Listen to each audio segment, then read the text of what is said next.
bahina. Ang asa kata diri sa duha ka klase sa kinabuhi. Okay. So first, here there is flesh versus spirit, or life in the flesh versus life in the spirit. So muna din siya duha ka forces nga sa atong sulod nga murag nagtag of war. Every day nagtag of war siya. Take note nga sa diha nga giwas ka ni Jesus Christ, wala na gikuha sa tuwa ang atong sinful nature. Ha? Klaro ka na, wala gi-remove ni Jesus atong sinful nature. Gi-condemn niya ang atong sala, pero wala niya gikuha sa atong sinful nature. That's why, sa matag adlaw na ana, mabati na to ang tag of war sa sulod, whether I will do this or not, because ingon ang akong sinful nature, ingon ang flesh na ko, nga buhatan ni, pero ingon ko ng spirit, ayaw kay makasala ka ana. So, klaro na, wala na, gi-remove ni Jesus ang atong sinful nature, naalang gihapon na. That's why, tayo gitawag kong progressive mortification of sin, or progressive transformation.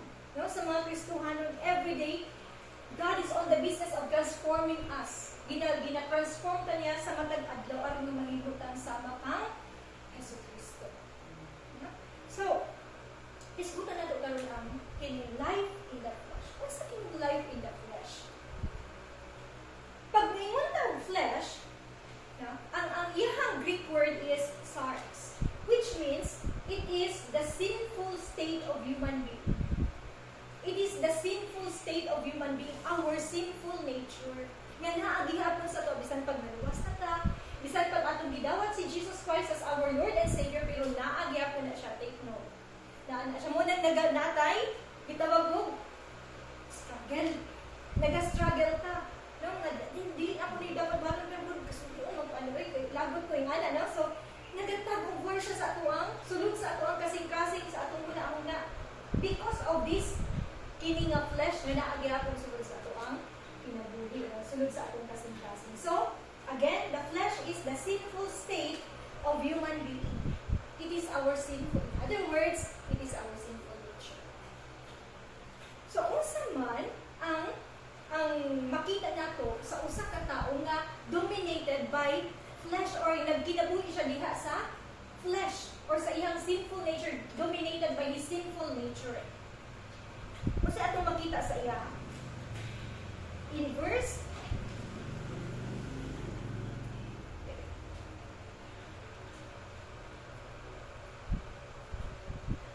those who live according to the flesh. So take note, flesh is sin, no? Our sinful nature.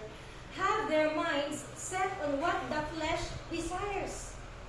Have their minds on what the flesh desires. At sa ganun siya sa Cebuano, kaning verse 5. Kay kadtong nagkinabuhi, sumala sa ilang tawhanon kinaiya, naghuna-huna kanunay sa mga butang tawhanon. Ingon makadtong nagkinabuhi, sumala sa espiritu, naghuna-huna kanunay sa espirituhanong mga butang. Sa Diyos. No? So yung ana di ay, kung ang tao dominated siya by the flesh, nga naa sa iya sa iyang sinful nature, ang sulod sa iyang puro dautan. No? Puro dautan, puro dili na siya makahuna-huna pag maayo, kay tanan interpretation niya dautan. No? Ang iyang pag-perceive sa mga butang dautan. Bisan pang iyang mga decisions, no, dautan. Tanan. No? So ingon niya ganiha, ang tao nga kinabuhi diya sa unod, have their mind set on what the flesh desires. So nakaset na pud na diya sa una puro dili maayo atubangan sa Dios. Mga butang nga dili maayo atubangan sa Dios. So sad, no? Kanunay pa dito sa kinabuhi aning nga tao, wala siya kalinaw. Wala kalinaw kasi puro dautan ang nag-circulate, nagliwot na sa iyang una-una. Napuno sa kadautan ang iyang una-una. Ikan sa una-una, ang sa isunod, buhaton na niya. No, dili lang na, sa una-una, sa kasing-kasing, o hangtod na iyan ang buhaton ang maong butang. So, dili maayo. Mauday niya ang tao, kinabuhi sa tao nga, nagkinabuhi sa unod. No? Na dominante ang iyang sinful nature, ang iyang flesh. Ha? Nya?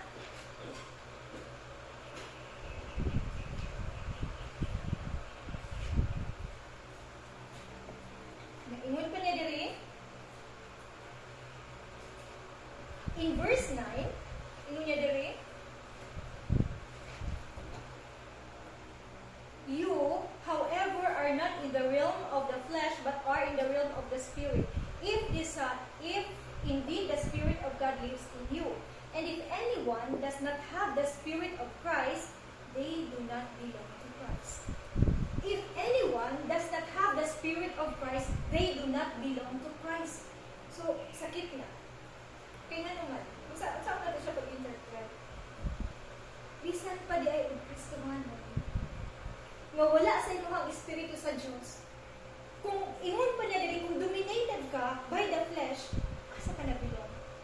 Dili man daw ka nabilong, wala man daw ka nabilong kang Jesucristo. So asa ka nabilong?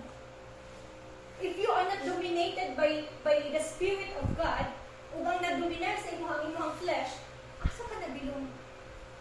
Lisod man pud mo ingon tag nabilong ka kang Jesucristo.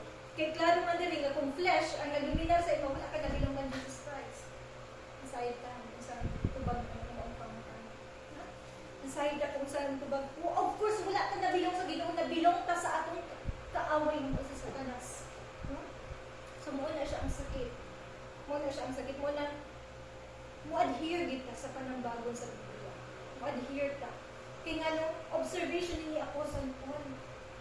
Real observation niya sa kinabuhi sa mga Kristohanon, sa mga early believers dito sa Rome, ug nagbuol siya.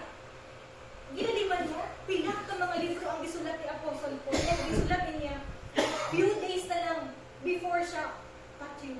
No? Lisod ang iyang kamatayon, lisod ang iyang kahimtang, pero concerned siya sa kinabuhi sa mga early believers sa Rome. Nag-command siya na i-circulate aron ang ubang mga Kristohanon sa ubang dapit. Masahid usab sa mawong klaseng pagtulungan mo na kita karon. Ginapaabot usab dinhi sa tuwa aron nga masahiran nato di magkinabuhi ta mo na ang challenge ni Apostle Paul. Magkinabuhi ta diha sa espiritu. Kay mo na gi-expect sa Ginoo sa tuwa. We were condemned, no? Point ta sa condemnation sa diha nga wala pa datong Jesus Christ. Apan sa diha nga giluwas na taniyan na encounter na nato si Jesus as our Lord and Savior. Usa mo expected ta nga magkinabuhi diha sa espiritu. Expected ta mo na sa kabutang hinungduman siya natin kanina. So in verse 9, mo kuno, if they do not belong to Christ. And if anyone does not have the Spirit of Christ, they do not belong to Christ. They do not belong to Christ. So mo na ang sakit na truth nga atong makita sa Biblia. And muna diri Jesus, but if Christ is in you, then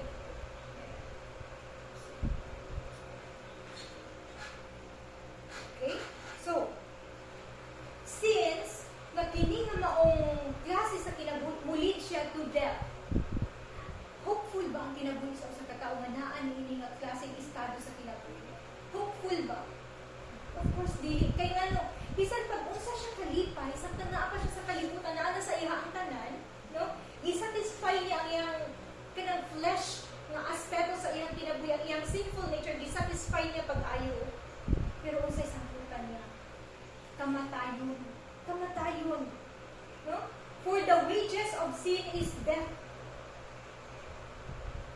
Romans 6:23, for the wages of sin is death. So bisan pag unsa siya kalipay siya sa kalibutan na ana sa iyang tanan, para sa iya nga perfect iyang kinabuhi, magbuhat niya ang tanan, no? Wala na siya pang taon pa. Pero luoy lang gyapon niya samputan tuod kay musangko siya sa if not physical death, maayo lang kung makahinulsol pa, no? Unya og dili makahinulsol. Sa bisan putan niya, spiritual death, the eternal separation from God, panahon sa paghukom.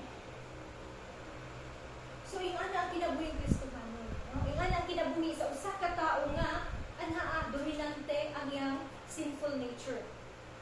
Please read Galatians chapter 5 verses 19 to 21.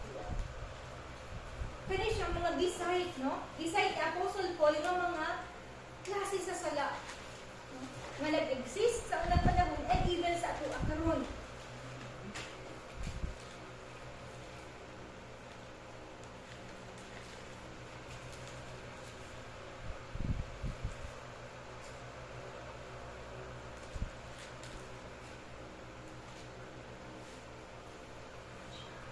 Galatians chapter 5 verses 19 to 21.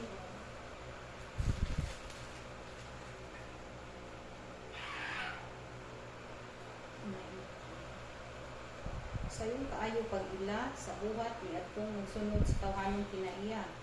Makita kini diha sa malaway, pugaw ug gilas nga mga buhat. ingon man sa pagsimba sa mga Diyos ug sa pagpangarang. Makita usab kini sa pagdinumtanay, pagbingkil-bingkil, sa kasina, sa kumot, sa kahakog, sa pagkabahin-bahin, pagkamasinahon, pagkapalahubog, pagkamapatuyangon sa lawas ng pangandoy, ug uban pang mga butang masama niini. Busa kasidan-an ko kamo karon sama sa akong gihimo kaniadto. Ang mabuhat niining mga butang nga walay dapit sa gingharian sa Dios. Ganun tayo, no? Ang mamuhat ni ini mga butanga walay dapit sa gingharian sa Dios. Yun niya, we live like this, will not inherit the kingdom of God. Sa ato pa, bisan kung mga Kristohano na kung nag-exist sa atong kasing-kasing, sa atong personal na kinabuhi kining mga butanga, dili ka makasulod sa gingharian sa Diyos. So mo na siya ang sad na reality.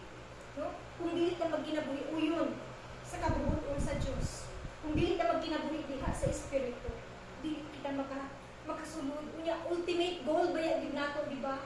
Ultimate goal nato ang pagsulod sa gingharian sa Diyos. Mo na atong ultimate exit sa tanan nga mga pagsulay, sa tanan nga mga problema, balakian ka sakit din sa kalibutan. Hopeful ka everyday nga moabot ang panahon, wala na mawala kining tanan ug naa na pud sulod sa gingharian sa Dios. Pero kung dili ka makasulod sa ato ang personal nga kinabuhi na nagpasulabi gyapon ang ato ang unod-non aspeto. No dominante gyapon nato unod-non nga aspeto. Unsaon nato sulod sa gingharian sa Dios. Then si Apostle Paul nag-remind ka na live in the Spirit. Magpuyo kita diha sa Espiritu. So, those who are living in the flesh will experience death here and in the afterlife. So, katong eternal separation from God. In verse 7, inon niya, the mind governed by the flesh is the mind di ay, ang una-una tayo sa katao, na governed siya, dominated siya by the flesh, is hostile to God. Kung sa gani ang another term for hostile? Kaaway sa Diyos. Eh nga na di ay, no? Kung dominante, ang ato ang sinful nature, kaaway dahil kita sa Diyos. No? Kaaway dahil kita sa Diyos. So, lisod, no? Kung ingan ang atong identity, kinsa kita, being a Christian, who I am, hostile to God. Kaaway, I am an enemy of God. Mura lisod. Lisod kaayo. Nga, kita mahimong kaaway sa Diyos tungod sa ato ang nagpasugadi na human nature or sa ato ang sinful nature. So, dili na mao ang plano sa Diyos. Gani, sa gikaingon na while we were yet sinners, Christ died for us kay gusto niya i-redeem ta. No? Ibalik ang atong close relationship or aron na reconcile ka sa iya. So, dili ta mo settle ni anang atong hostility with God. Pinaagi sa mga butang kini nga mga butang sa ato ang Pinoy. Dili ta mo settle niya. Hinaot pa nga ma-fulfill kung unsa ang plano sa Diyos sa atong kinabuhi nga mahimo tang unsa man suod sa iyaha. Mahimo tang suod sa iya. Sa next Sunday hisgutan nako ang unsa pang uban nga benefit, no? Kung ana ang Espiritu sa imo. Kung ana ang Holy Spirit sa imo ang kinabuhi. So dili na sa nako na ipakay karon, mag-focus sa pagdino. So, ingana di ay we are mga kaaway kita sa Diyos sa diha maanaa sa ato ang kung dominante sa ato ang atong sinful nature. And lisod, di ba? Struggle ka ini sa ato ang. Kaya sa gikaingon ko na, ang atong sinful nature, sa diha nga atong gidawat si Jesus as our Lord and Savior, wala na nag-remove, naana sa imo ha. So, sa atong buhaton, kita mo fight sa atong sinful nature, we are powerless. Powerless ka. Ingon pa din sa Romans 5:8. Kung basahon ha, from the very beginning, ang tao, ang sa diri, ingon niya, just as at the right time, when we were still powerless. Kaya nga, powerless ta. Wala tayo gahong, we do not have the power over sin. No? Powerless ta. Powerless ta. Mas gamhanan, no? Ang sala, kaysa sa atua. Nahimo lang na mas dominante kita over sin tungod sa kamatayon ni Jesus Christ. Kaya nga naman, nga dominante naman ta. Because Jesus condemned the sin in the flesh nga naa sa ato. Gi-condemn ni Jesus. Jesus. Therefore, kung maingon din kag temptation, kadaghan karon bisan mga Kristiyano na ingon, natintal man ka, nagiwat ka din tao lang ang budko. Tao lang ang budko. Dili nga siya mao ang rason.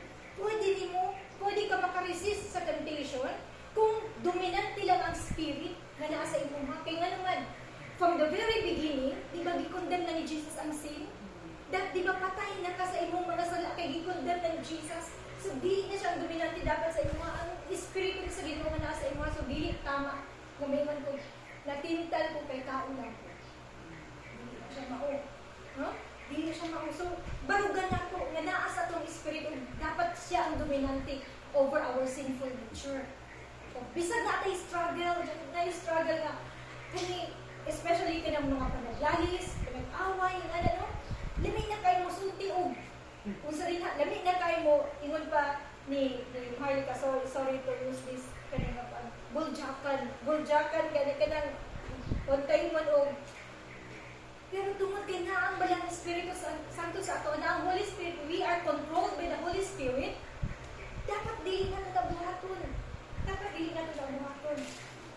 Ingon pa, nahinumdum ko sa istorya may tungod sa mga ka-prisoners, nagkaaway sila. Pero ako sa Kristohanon, kaya, ang katungihang kaaway, katong dili Kristohanon, nahulog sa bangin, kanya, ang makatabang yung sa iyaha, ang katungihang kaaway na Kristohanon, take mo pa, nahulog na siya, ingon pagiginan mo ganyan iyahang kaaway, I will kill you. Nana siya sa ubos. Kanya, kanak na time, ang makatabang lang sa iyaha, ang iyahang katong kaaway ng Kristohanon. Unsa giingon sa Kristohanon? So, okay, you kill me, but I will save you. I will help you because I love you. You kill me, but I will help you. I will save you because I love you. Kana manifestation na dominated siya sa Holy Espiritu Santo. So, I hope yung anak ka mag-manifest ang spirit sa atong kinabuhi sa adlaw-adlaw na ito nga kinabuhi. Now, karon, so, kung dominante ang imong sinful nature, kasi tawag sa imong kinabuhi, sin-centered life. Sin-centered life. Sentro, ang sala mo'y sentro sa imong kinabuhi. No? Sin-centered life. And, kung sa'yo resulta, sa kini siya horrible too. Nag-present siya o makahadlok nga kamatuuran. Pero sa unsaon na itong hadlok, kung dili na tumilikayan, mahitabugin sa ato. Mahitabugin sa ato ang physical death and the two kinds of spiritual deaths. Sumuon na ang explanation ni Apostle Paul sa klase sa kinabuhi nga diin dominante ang iyang sinful nature. Nagtakil na po si Apostle Paul another kind of life nga ganing dominante ang spirito sa Diyos. So, unsa nga klaseng kinabuhi? So, first, unsa nga ganiha nga gi-discuss nako, life in the spirit, life in the flesh, and ang ikaduha nga klase sa kinabuhi nga gihisgutan ni Apostle Paul is life in the spirit. Life in the spirit. So, unsa man yung life in the spirit?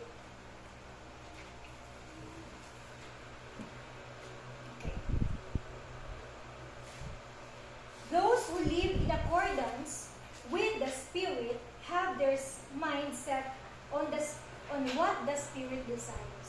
So kini nga klaseng tao, ang sulod sa iyang una mga maayong butang, no? Mga butang nga espirituhanon, mga butang nga makapalipay sa Dios. Mga butang nga makapalipay sa Dios. No? So by the way, unsa ang spirit? Ang Espiritu sa Diyos nga di akan nato, no? The Holy Spirit. Then, uminya diri, the Spirit, the mind governed by the flesh is death. At nang gisgutan ka ganiya, the mind governed by the flesh is death. Kamatayon. But the mind governed by the Spirit is life and peace. The mind governed by the Spirit is life. Kinabuhi day og kalinaw. Unsa nga ito pag-explaining kinabuhi? Dili, unsa nga siya pag-connect sa ato ang gisgutan karon? Unsa nga siya pag-connect sa atong gisgutan karon? So,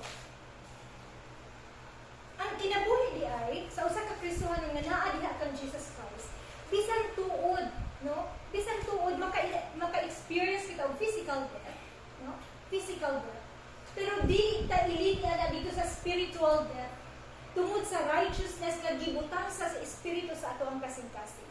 Ako na to.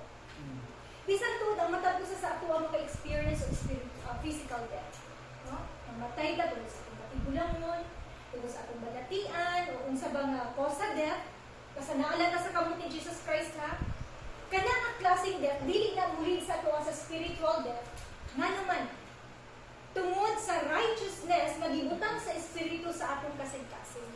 Kay kung dili ta righteous, maadto kita sa spiritual death. Mahimong yung totally separated ka from God. Pero tungod ang righteousness, pagkabalaan magibutang sa espiritu diha sa atong kasing-kasing, it guarantees us eternal life. It is God's guarantee nasa spirit. It is God's guarantee of eternal life. Kini life in the spirit. Nung garantiya niya siya nga, makabatong kita o kinabuhing walay katapusan. No? So life in the spirit. Pag kanindot kung ang usa ka tao, pag kinabuhi niya ng klaseng kinabuhi, nga gihisgutan ni Apostle Paul din. Kay nindot sigurado ka nga padulong ka sa langit. No? Sa luna nga giandam sa Dios alang kanimo ug kanako. It guarantees. So dili nato libugon at una unsa ng life.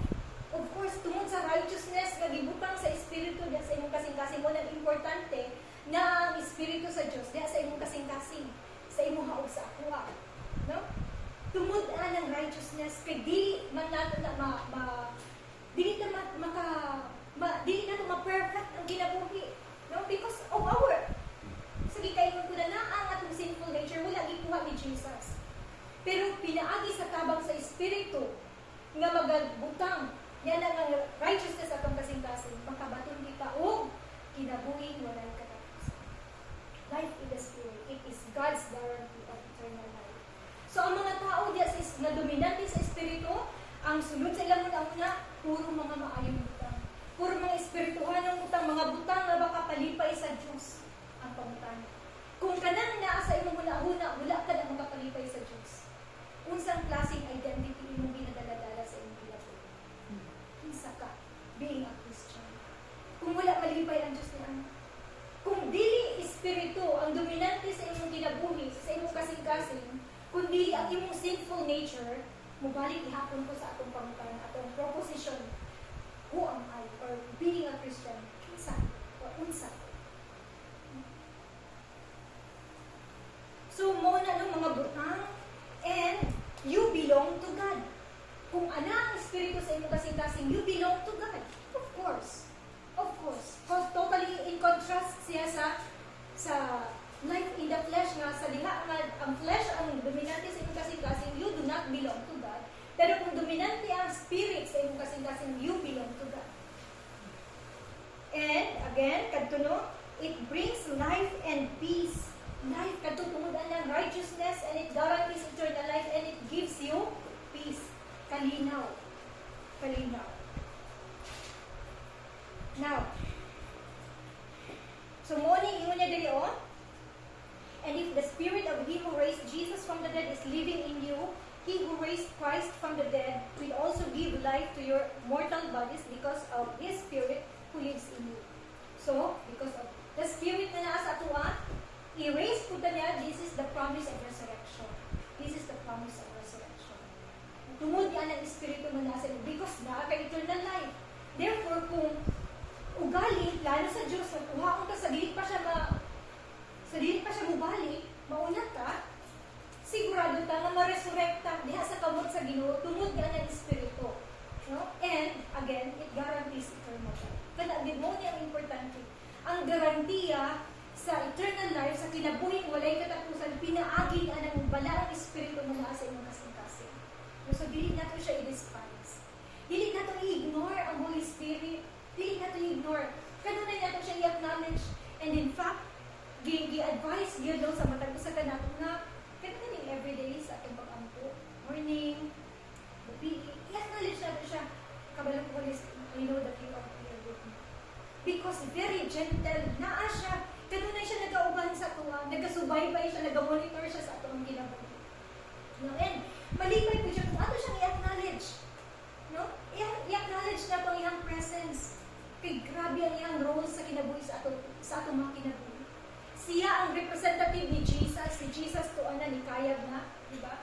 After sa iyang resurrection, kayab na si Jesus, nibalik na siya dito sa amahan niya, and ingon niya, nagsaad siya na aduna ko ipadala para mo giyakan ninyo, mutudlo ka ninyo kung sa inyong mga buhaton. Kung mao ka na ang Balang Espiritu Santo. Kung nakini nga ba ang Balang Espiritu Santo, guarantee sa kanya. So, ang pangutana, asa ka nining duha ka klaseng kinabuhi nga gi-present ni Apostle Paul. Asa ka nining. Unsa man ang dominante sa atong kinabuhi as far as our identity is concerned, being a Christian. Unsa man ang dominante ang sinful nature or ang atuang life in the flesh, life in the spirit. Ang espiritu sa Dios maray ka natin. Aduna ko'y duha ka bulag diri. Aduna ko'y duha ka bulag. To end this message. Sorry ha. Kani siya, bulag siya, na kung masagot na siya sa ilahig ng mga bulak, especially mga plastic, gwapo siya tanawon. Pero, paano magod siya, no? Daan na siya. Pero, gwapo din siya. And, siguro, sa bago pa ni siya, tanawin mo, imperfect, wala siya, I mean, perfect siya. No? Nindot kayo siya nga, bulak. Ako, sa una atong time nga ganang every time adto ko mall, mutanaw dyan po ganang mga artificial flowers, kay ganahan kaayo ko. Ganahan ko, sama ni ini. Pero musugod lang sa dili. Bisan nindot siya tanawon, bisan tuod mo ingon ta nga perfect siya, no? Sa kung saan mo dili, hindi siya maunsa, no? But this is dead. Musugot kita sa dili, bisan pag may ingon ta, nindot kay siya tanawon. Pero, patay ni siya. Patay siya. Ana sa bang atuang kinabuhi sa diha nga dominante ang atuang sinful nature. Bisan patanaw na to perfect ang atong kinabuhi, malipayon ka, no? Wala na tay pangitaon ka, but we are dead spiritually. We are dead. Here comes na kung bulag diri. Sorry ha. Nagani siya una, nakuhaan na gani siya, no? And dili siya nga nagkagwapo tanawon. Hindi gibrag ikaon siya ulod, and kapila na niya siya gibalhin-balhin, no? Pero musugot lang sa dili, isa dili nga kanindot siya. As sama kanindot sa maong artificial flower, buhi siya. Buhi siya. Umugi na nag-presenter sa ito ang kinabuhi dominated by the Spirit, no? Dominated by the Spirit. Bisag dili kaayo, bisag daghang struggles dili sa kalibutan. Bisag pagdaghang struggles dili sa kalibutan nga atong ma-encounter, tungod ang Espiritu sa Dios nga niya sa tuwa, buhi ka. No? Buhi ka. Buhi ka. O kana mapanunod na to, that gives us the guarantee of eternal life. Ano man tungod kay buhi ka, pinaagi na ng Espiritu sa Dios nga niya. Again, balik ko sa mga pangutana. So again, God-centered life. It's the rightful truth for all of us. No? And buwalik ko sa mga pangutana. Being a Christian, kinsa ka. Kinsa ka. Ang Diyos magapanalangin sa iyong puso. Maguluto ka.